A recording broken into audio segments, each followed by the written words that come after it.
Shivalik college of engineering Dehradun के परिसर में आए हुए सभी स्कूलों के विद्यार्थीगण, उनके शिक्षक, शिवालिक कॉलेज के मैनेजमेंट के सभी लोग और शिक्षक, कर्मचारी और अधिकारी, और आज के इस कार्यक्रम में गेस्ट ऑफ ऑनर के रूप में सम्मिलित हो रही Shrimati Kahkashan Naseem, additional secretary Uttarakhand government.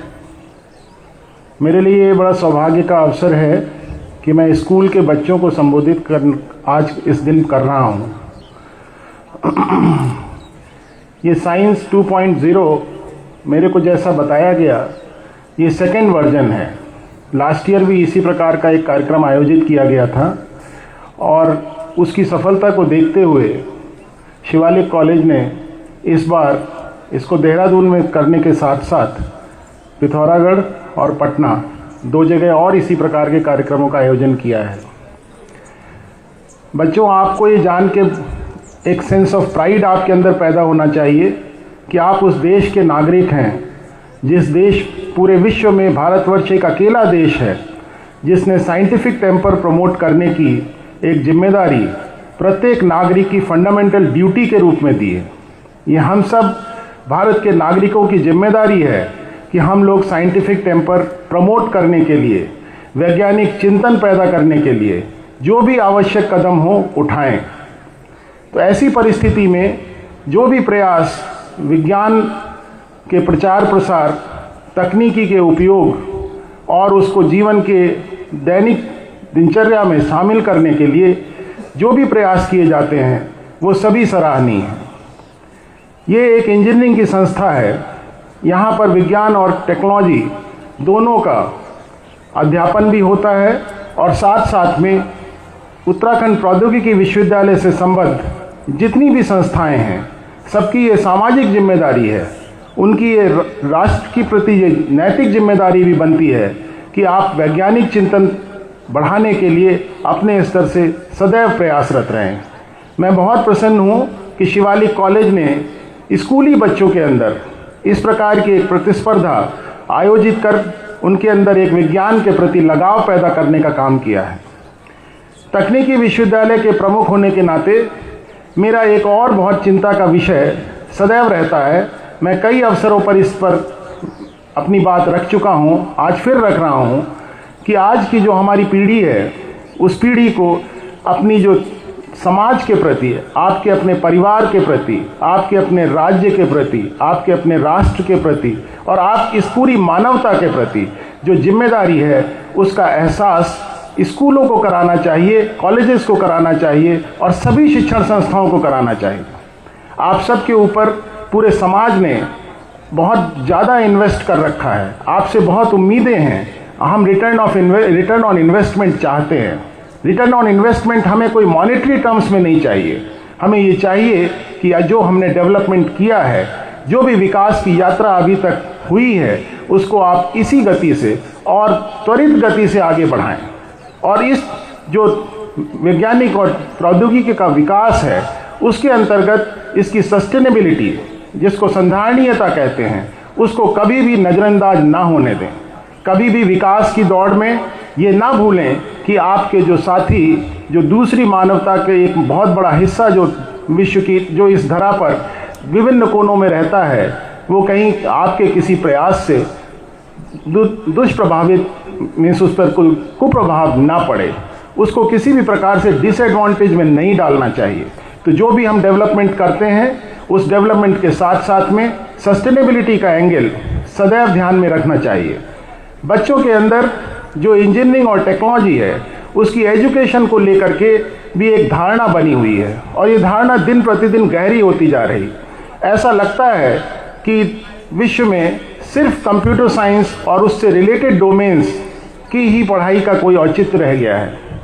विश्व में भारतवर्ष दूसरे नंबर का इंटरनेट का सबसे ज़्यादा इस्तेमाल करने वाला देश है।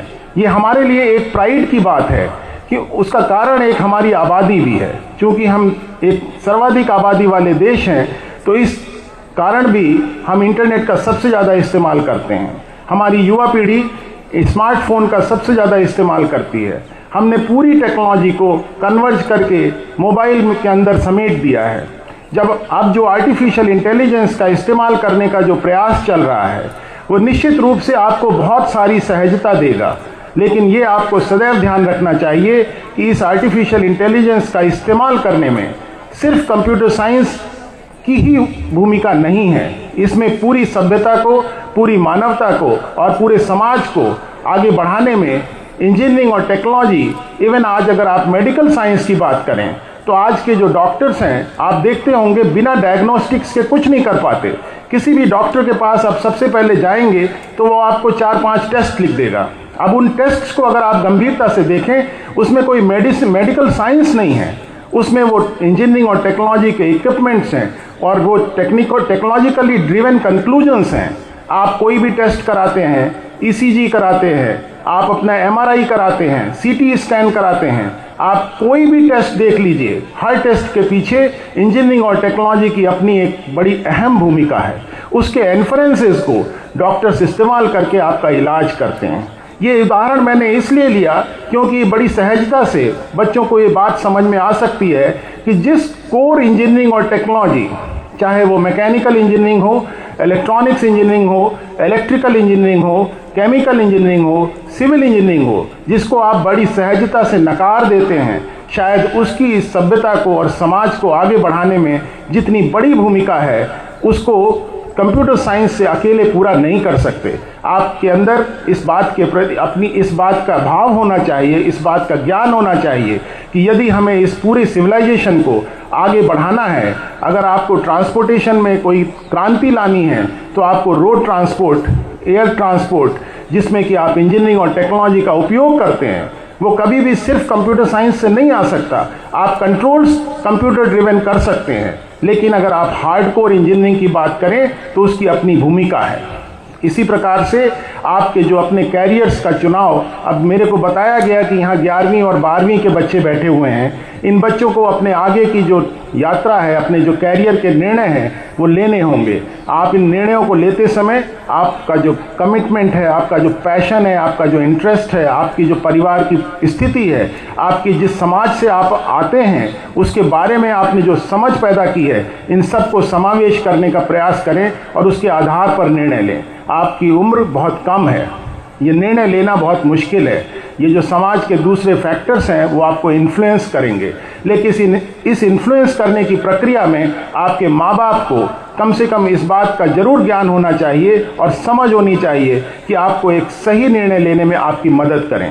इस प्रकार के आयोजनों से निश्चित रूप से आपका दिमाग खुलेगा, आपको बाकी चीज़ों का ज्ञान होगा। आप अपने साथियों को देखेंगे कि वो किस प्रकार से चीज़ों का नई नई चीज़ें बनाते हैं, किस प्रकार से टेक्नोलॉजी का इस्तेमाल करते हैं। क्योंकि मैं निश्चित रूप से और बड़ी जिम्मेदारी के साथ इस बात को कह रहा हूँ, जो पढ़ाई होती है वो सिर्फ 12वीं तक होती है। 12वीं के बाद की पढ़ाई में सिर्फ एप्लीकेशंस बताए जाते हैं। अब एप्लीकेशन तो टेक्नोलॉजी का भी, साइंस का भी, आप चाहें तो किसी सदुपयोग में कर ले या उसका दुरुपयोग कर ले।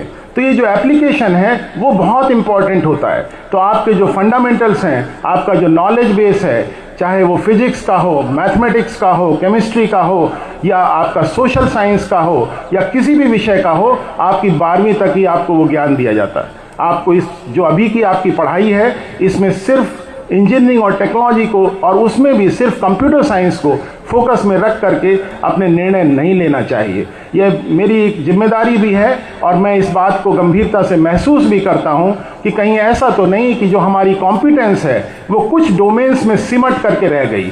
क्योंकि इस पूरी, यदि हमें सिविलाइजेशन को और टेक्नोलॉजिकल एडवांसमेंट्स को सस्टेन करना है तो हमें हर डोमेन में कॉम्पिटेंसी चाहिए। हमें अच्छे मैकेनिकल इंजीनियर भी चाहिए, हमें अच्छे सिविल इंजीनियर्स भी चाहिए जो कि आपको वर्ल्ड क्लास और सस्टेनेबल इंफ्रास्ट्रक्चर देंगे। तो इस प्रकार से जो बच्चे यहाँ पर बैठे हैं, आपके लिए एक बहुत सुअवसर है कि आप अपने प्रदेश के दूसरे स्कूलों से आए हुए बच्चों के साथ में इंटरेक्ट करेंगे। आप उनके द्वारा जो प्रयास किए गए हैं उससे कुछ सीखने की कोशिश करेंगे और इस इंजीनियरिंग इंस्टीट्यूशन में, जो कि उत्तराखंड प्रौद्योगिकी विश्वविद्यालय का एक फ्लैगशिप इंस्टीट्यूशन है, इसका जो नैक एक्रेडिटेशन है वो इस बात का प्रमाण है कि इस संस्था के पास काफ़ी जो शैक्षणिक प्रक्रियाएं हैं वो एक बेंचमार्क से ऊपर हैं। तो आपको इस संस्था का भ्रमण करना चाहिए, दूसरी संस्थाओं को भी देखना चाहिए, क्योंकि आप उम्र के उस पड़ाव पर हैं जब आपको बहुत क्रिटिकल डिसीजंस लेने हैं। आपको 1 साल या 2 साल के अंदर अपने कैरियर के बारे में कुछ डिसाइड करना है। तो ये देश का जो वातावरण है आपको एक सकारात्मक रूप से सभी निर्णय लेने में मदद करता है, कि जैसा मैंने ओपनिंग रिमार्क में कहा कि आप उस देश के नागरिक हैं जहां प्रत्येक नागरिक की जिम्मेदारी है कि साइंटिफिक टेम्पर को प्रमोट करें। आप लोग इसी प्रकार से विज्ञान और टेक्नोलॉजी के प्रति अपने लगाव को बनाए रखें और अपने निर्णय लेते समय ऑब्जेक्टिविटी के साथ में डिसीजंस लें। यकीन मानिए आने वाला भविष्य हम सब का बड़ा उज्जवल है, क्योंकि जिस उत्साह के साथ, जिस उमंग के साथ आप इस प्रतियोगिता में प्रतिभाग कर रहे हैं वो इंगित करता है कि आपके अंदर कितना उत्साह है। मैं ये मानता हूँ कि आने वाली पीढ़ी इस पूरी समाज को, इस पूरी सभ्यता को आगे ले जाने में अपनी जिम्मेदारी निभाएगी।